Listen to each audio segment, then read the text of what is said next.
समीचीन विकल्पों का सम्यक समाधान। सुनिए परम पूज्य श्रमण श्री सुप्रभ सागर जी महाराज के मुखारबिंद से YouTube चैनल सुप्रभ उवाच पर शुभाशीष परम पूज्य श्रमणाचार्य 108 श्री विशुद्ध सागर जी महाराज। सानिध्य श्रमण सुप्रभ सागर जी महाराज, श्रमण प्रणत सागर जी महाराज। पुण्य आर्जक श्रीमती मधुबाला सुरेश चंद जी पाटोदी, बेटी दामाद श्रीमती विनीता अर्पित जी पहाड़िया मंडीदीप, बेटे बहू मोहित अंकिता पाटोदी, रोहित मुस्कान पाटोदी, अभी नैवेद्य जीने भव्य एवं समस्त पाटोदी परिवार। जैन बर्तन भंडार छिंदवाड़ा। ओम नमः सदेव। नमो नमः सतहितं कराय वीराय भव्याम्बुजभास्कराय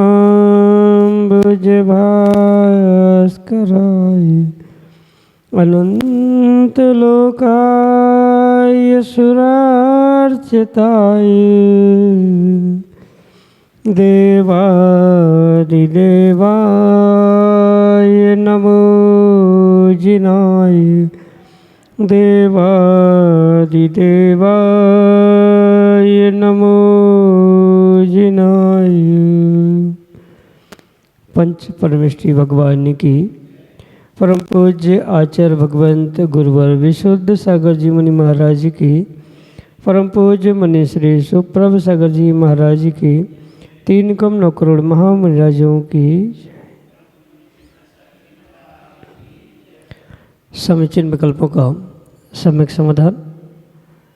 सम्यक ज्ञान की वह अलौकिक विधा जो हमारे जीवन को अज्ञान रूपी अंधकार से निकाल के और अंतरंग में एक सम्यक ज्ञान रूपी ज्योति को ज्योतित करने वाले हैं, क्योंकि सम्यक ज्ञान ही आत्मकल्याण के लिए कार्यकारी उपाय है।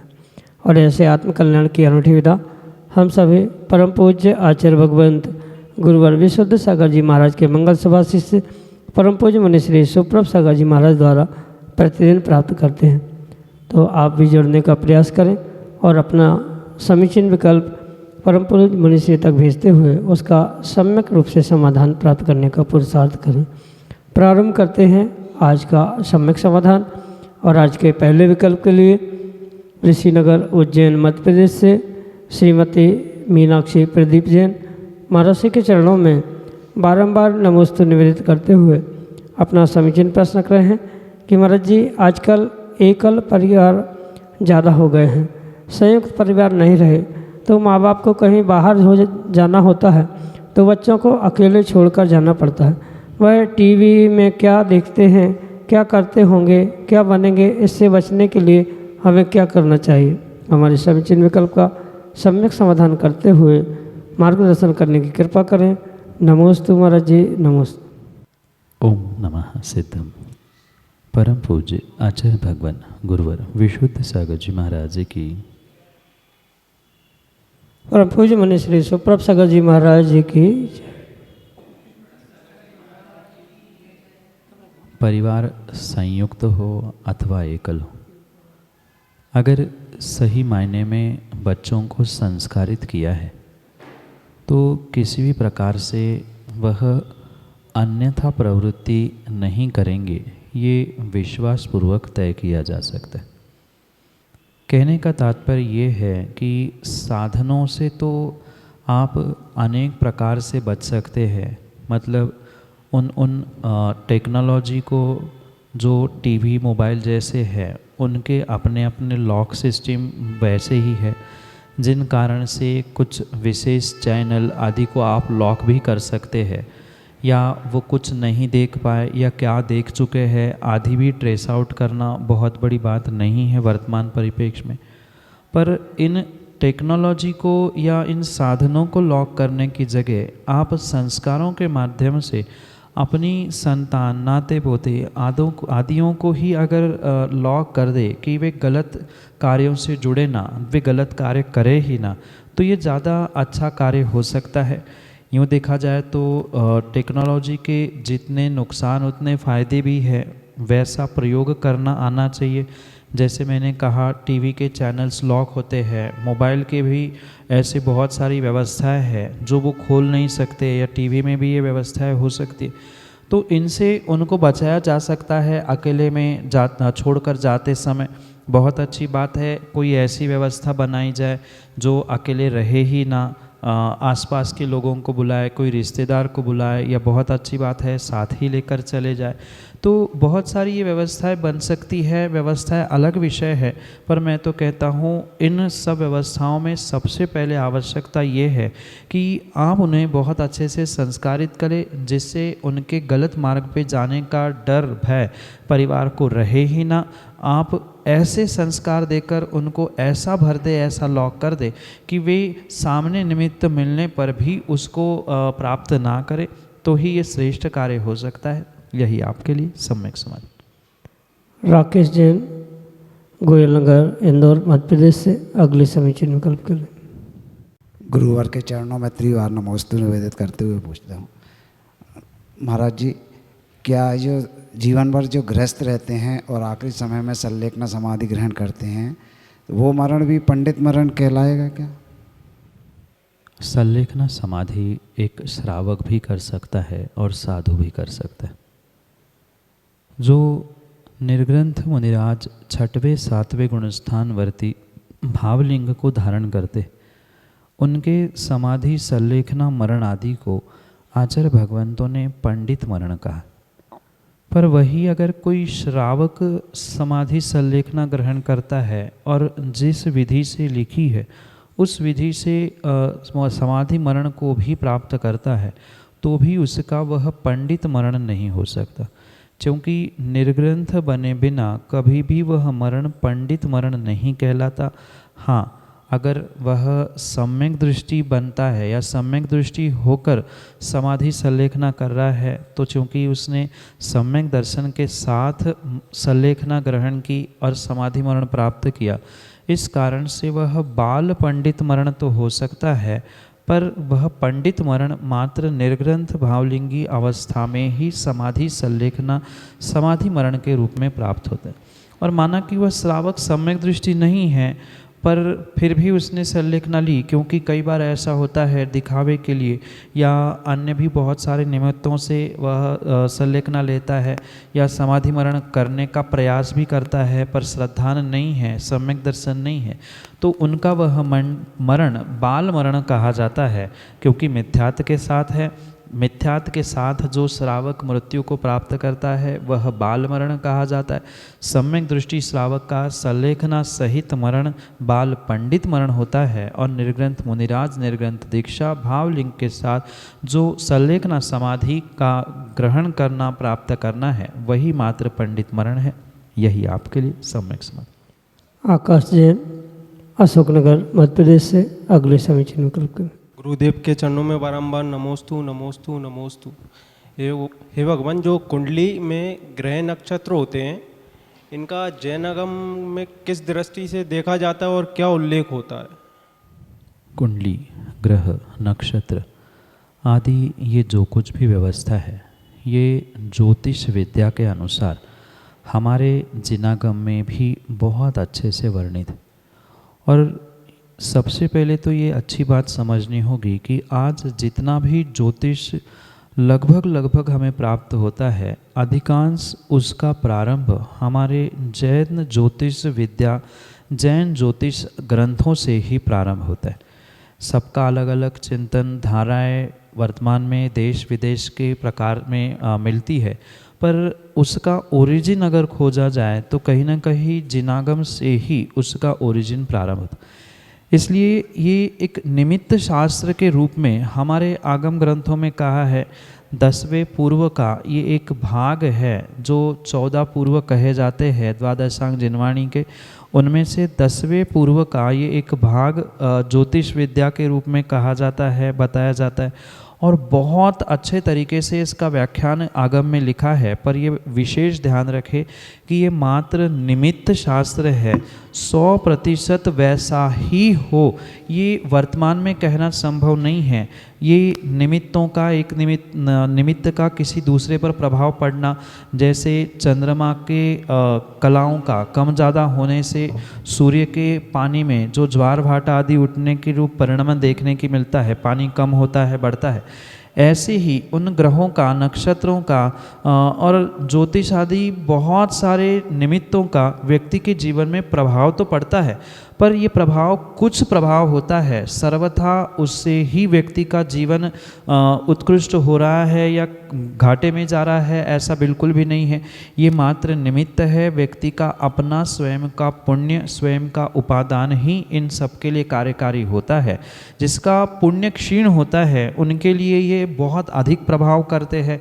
जैसे वास्तु भी एक विद्या है, ज्ञान है, वास्तु को लेकर भी आज बहुत सारा उहापोह होता है, चाहे वास्तु हो ज्योतिष हो, ये दोनों भी निमित्त शास्त्र है। निमित्त नैमित्तिक संबंधों से आपके सबके जीवन में कुछ कुछ तो प्रभाव होता है, पर सब कुछ उनसे ही हो रहा है ऐसा नहीं है। व्यक्ति अपने पुरुषार्थ से इन ग्रहों की स्थितियों को, कुंडली की स्थितियों को आदि आदि बिल्कुल बदल सकता है, इसमें किसी प्रकार से कोई विकल्प नहीं है। सर्वश्रेष्ठ व्यक्ति का पुरुषार्थ और स्वयं का पुण्य है। आप जितना पुण्य कार्यों में पुरुषार्थ करेंगे उतनी ही इस कुंडली ग्रह आदि की स्थितियाँ दिन ब दिन बदलते हुए मिल सकती है। इसलिए ये सब कुछ जिनागम की अपेक्षा से कुछ तो है, पर सब कुछ नहीं है। यही मानते हुए उसकी सत्ता भी स्वीकार करे, उसको स्वीकार भी करे, पर सबसे श्रेष्ठ हमारा पुरुषार्थ, हमारा पुण्य है, ये भी माने।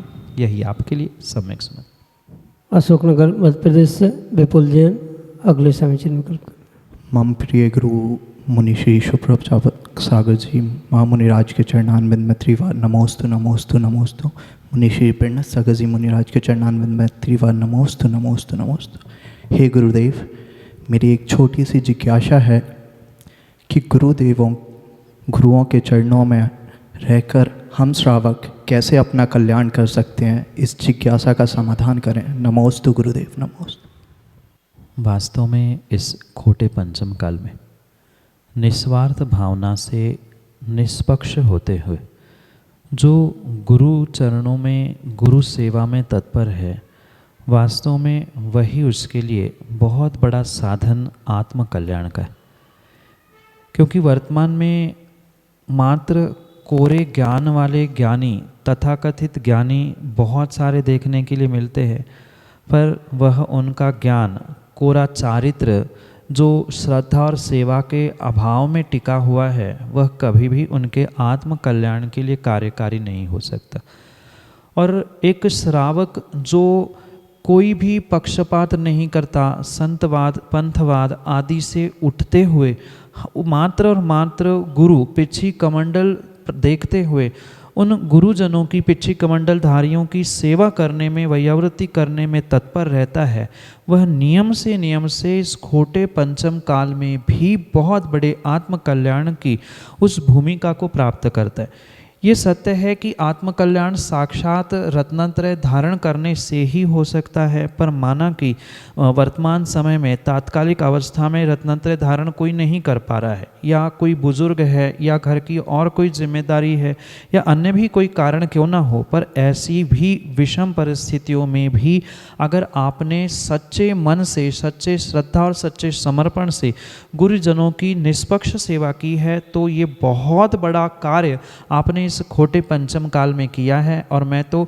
उन श्रावकों को सबसे अधिक आशीर्वाद और बधाई देता हूँ जो निष्पक्ष होते हुए, किसी वाद विवाद में, पंथवाद में, संतवाद में ना उलझते हुए सभी पिछी कमंडलधारियों की सेवा करने में तत्पर रहते हैं। वे ही अपना बहुत बड़ा आत्म कल्याण इस खोटे पंचम काल में प्रारंभ कर रहे हैं, क्योंकि कोरा ज्ञान और कोरा चारित्र कभी भी कार्यकारी नहीं होता। आचार्य भगवंत वीर नंदी स्वामी आचारसार ग्रंथ जैसे ग्रंथ में कहते हैं कि जो श्रावक या जो साधु इस धरा पर किन्हीं गुरुजनों की, चारित्रधानियों की सेवा नहीं करता, वैयावृत्ति नहीं करता, वह मनुष्य बन के इस धरा पर मात्र भार बन रहा है। इसलिए जैसी शक्ति हो, जितना सामर्थ्य हो, उतने सामर्थ्य के अनुसार, शक्ति समय के अनुसार हमें गुरुजनों की सेवा करने में तत्पर रहना ही चाहिए। कई बार आपने आगम ग्रंथों में भी देखा, सुना, पढ़ा होगा कि जो गुरु सेवा में, गुरु वैयावृत्ति में तत्पर रहे, उनके लिए साक्षात स्वर्गों के देवों ने आकर व्यवस्था बनाई है। तो फिर एक श्रावक भी अगर उतने ही समर्पण भाव से कार्य करेगा तो पक्का है आत्म कल्याण की भूमिका उसकी अवश्य ही बन सकती है। और मैं तो कहता हूँ आत्म कल्याण नहीं, आपको लौकिक कार्यों में भी सिद्धि प्राप्त करनी है तो चारित्रधारी, पिछी कमंडलधारी गुरुजनों की सेवा ही एक बहुत बड़ा साधन हो सकता है। पर एक बात आज के परिप्रेक्ष्य में बहुत अच्छे से सभी युवाओं को समझने की आवश्यकता है।